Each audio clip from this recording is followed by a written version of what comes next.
लो जी फस गई जान शिकंजे अंदर जूं वेलन विच गन्ना रो आखे हुन रो मुहम्मद जे हुन रवे ते मन्ना।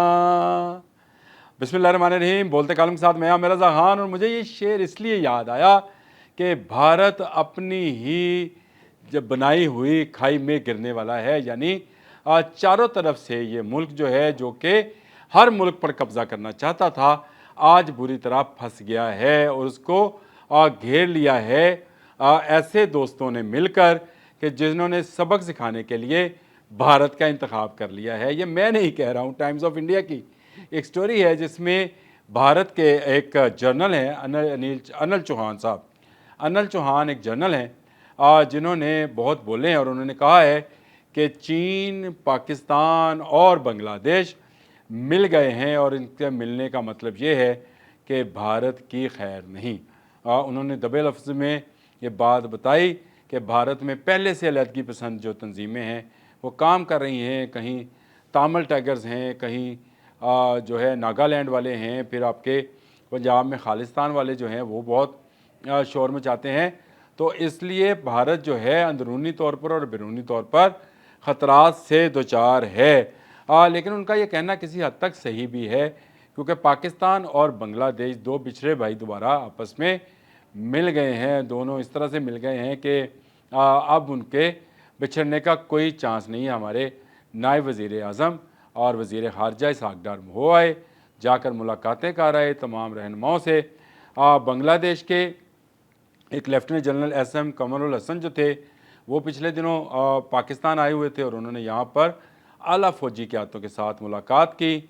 और ये कहा जा रहा है, जो मुख्तलिफ़ वेबसाइट्स पर भी मौजूद है, कि JF-17 थंडर ब्लॉक 3 जो है उसको ख़रीदने की ख्वाहिश का इजहार किया और 30 के करीब ये जहाज़ जो हैं वो ख़रीदेंगे। दूसरी तरफ चीन और पाकिस्तान मिलकर जो बांग्लादेश की दूसरी बड़ी बंदरगाह है उसका, इसको कहते हैं मोगला शायद नाम है इसका, मोगला या मोगला बंदरगाह है, इसका इंतज़ाम जो है संभालने जा रहे हैं और इस पर आजकल तेज़ी से काम जारी है।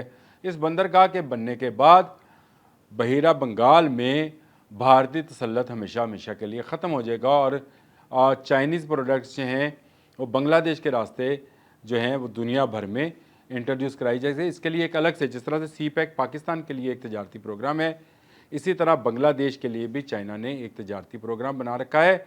लेकिन इससे भी बड़ी ख़बर एक और है, और ये है कि दूसरी जंग अज़ीम का के वक्त का बना हुआ एक फ़ौजी एयरपोर्ट जो है, एक फ़ौजी दूसरी जंग अज़ीम के वक्त का बना हुआ एक फ़ौजी एयरपोर्ट भी जो है उसको दोबारा से तमीर करने का काम पाकिस्तान और चीन ने उठा लिया है। लाल मोहनहेट एक एयरपोर्ट है जी, जो कि गोरों ने बनाया था चाइना पर हमला करने के लिए और जापान पर हमला करने के लिए उस वक्त के मुश्तरका हिंदुस्तान में बंगाल के अंदर। लेकिन ये 10 से 12 किलोमीटर दूर है इस वक्त मौजूदा जो सरहदें हैं उसमें भारत से। और ये फ़ौजी नवीयत का एक एयरपोर्ट है जहाँ पर फ़ौजी जहाज़ उतरेंगे और दुश्मन पर हमला कर सकते हैं। इसी एयरपोर्ट को जो है ना सिर्फ ट्रेनिंग इंस्टीट्यूट के तौर पर बनाया जा रहा है, बल्कि यहाँ पर जंगी जहाज़ भी रखे जाएंगे। और मुझे पूरी उम्मीद है कि जिस तरह से बांग्लादेश वाले JF-17 थंडर ब्लॉक 3 के दीवाने हैं, तो सबसे पहले ये जहाज़ जो हैं यहाँ पर पार्क किए जाएंगे। किसके लिए? जी हाँ, हमारे मुश्तरका दुश्मन के लिए, जिसका नाम भारत है। भारत जो है उसकी तो सी पसंदाना पॉलिसी जो है वो ये चाहती थी कि वो बांग्लादेश पर अपना तसल्लुत कायम करे, नेपाल पर करे, भूटान पर करे, मालदीव पर, पाकिस्तान पर और चीन के तिब्बत के इलाकों पर कब्ज़ा बनाए रखे। लेकिन अब चारों तरफ से ये मुल्क जो है गिर गया है, अपने ही कहते हैं कि जाल में सयाद आ गया है। जो जाल वो दूसरों के लिए बिछा रहा था वो जाल अब उसी पर डाल दिया गया है और भारत जो है बहुत जल्द इसमें बहुत सारे नुकसानात उठाने वाला है। ये मैं नहीं कह रहा, जनरल अनिल चौहान जो कि उनके चीफ ऑफ स्टाफ कमेटी के चेयरमैन हैं, डिपार्टमेंट ऑफ मिलिट्री अफेयर्स के सेक्रेटरी हैं, और इन्होंने टाइम्स ऑफ इंडिया को एक इंटरव्यू दिया है जिसमें इन्होंने बताया है कि चीन और पाकिस्तान जो है मिलकर बांग्लादेश को बड़ी फ़ौजी कुव्वत बनाने जा रहे हैं। यानी वहाँ पर उनकी बंदरगाह पर चीन के और पाकिस्तान के जंगी बहरी जहाज़ भी मौजूद होंगे, उनके एयरपोर्ट्स पर भी जंगी जहाज़ मौजूद होंगे और मुश्तरका दिफा का कोई मंसूबा जो है वो भी ज़ेर गौर है। ये बड़ी बात है। बांग्लादेश हमारा बरादर मुल्क है, हम इकट्ठे आज़ाद हुए थे, बाद में बांग्लादेश के लोगों को वरगलाया गया और उनको भटकाया गया, जिसका खमियाजा उन्होंने काफ़ी भुगता भी है।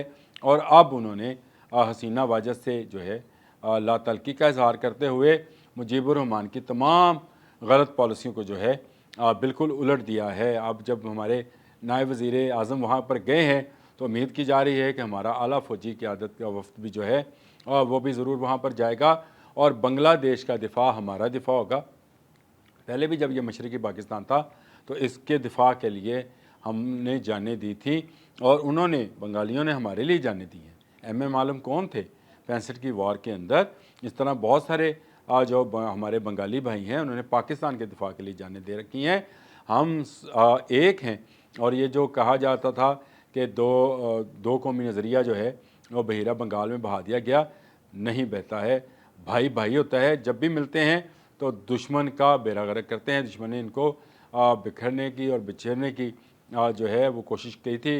ना ये बिखरे ना ये बिछड़े, दोबारा से मिल गए हैं और अब इनके साथ एक और भाई भी शामिल हो गया है जो कि चीन है। आलमी सुपर पावर है इस वक्त चीन। और चीन, पाकिस्तान और बांग्लादेश का इत्तेहाद भारत के लिए ख़तरे की घंटी है और यही घंटी अनिल चौहान बार बार बजा रहे हैं। सिर्फ अनिल चौहान नहीं बजा रहे, बहुत सारे। मैंने पिछले दिनों शहवानी साहब का भी बताया था आपको कि वो भी चीख कर ये कह रहे हैं कि भारत जो है उसकी पॉलिसीज़ के बायस उसको पूरी दुनिया में हिफ़्फ़त उठानी पड़ रही है। उसको चाहिए था कि अपने हमसायों के साथ अच्छे तल्लुकात रखें। वहाँ के एक मैगज़ीन के एडिटर हैं, साबिक़ फ़ौजी हैं, लेकिन इसके बावजूद वो कहते हैं कि पाकिस्तान और चीन के साथ भारत को अपने तल्लुकात ख़राब नहीं करनी चाहिए। लेकिन मोदी के सर पर हिंदुत्व का भूत सवार है और इसी भूत के तहत वो कभी इधर हाथ मारते हैं कभी उधर मारते हैं। पहले बांग्लादेश में जलील हुए और उसके बाद पाकिस्तान ने जंग मई में उनको जलील किया। और अब भी अगर उन्होंने बांग्लादेश पर कोई हमला करने की गलती की या पाकिस्तान पर भी, तो दोनों भाई जो मिलकर चीन के साथ ऐसा सबक सिखाएंगे कि उसके बाद भारत अपने पाँव पर कभी खड़ा नहीं हो सकेगा। ये बात अटल है कि अनिल चौहान साहब का जो ख्याल है, जो उनका थिंक टैंक है, जो ये बता रहा है कि चीन, बांग्लादेश और पाकिस्तान मिलकर जो है भारत की तबाही का बायस बन सकते हैं, तो ये बिल्कुल सही बात है। तबाही का ना सिर्फ उसके तबाही का बायस बनेंगे बल्कि अब भारत को मुआशी सतह पर भी बहुत सारी मुश्किलात का सामना करना पड़ेगा, क्योंकि एक तरफ बहिरा अरब से उसके जहाज़ों को नहीं गुजरने दिया जाएगा, तो दूसरी तरफ बहिरा बंगाल है जहाँ पर चाइनीज़ और बंगाली और पाकिस्तानी मिलकर भारतीय तजारती जहाज़ों का रास्ता रोकेंगे। तो भारत के लिए एक बड़ी मुश्किल है। यह नहीं कह रहा, उनका जनरल कह रहा है, जो कि चीफ ऑफ स्टाफ कमेटी का चेयरमैन है। टाइम्स ऑफ इंडिया में ये आर्टिकल छप चुका है। अब तक के लिए इतना ही। अल्लाह।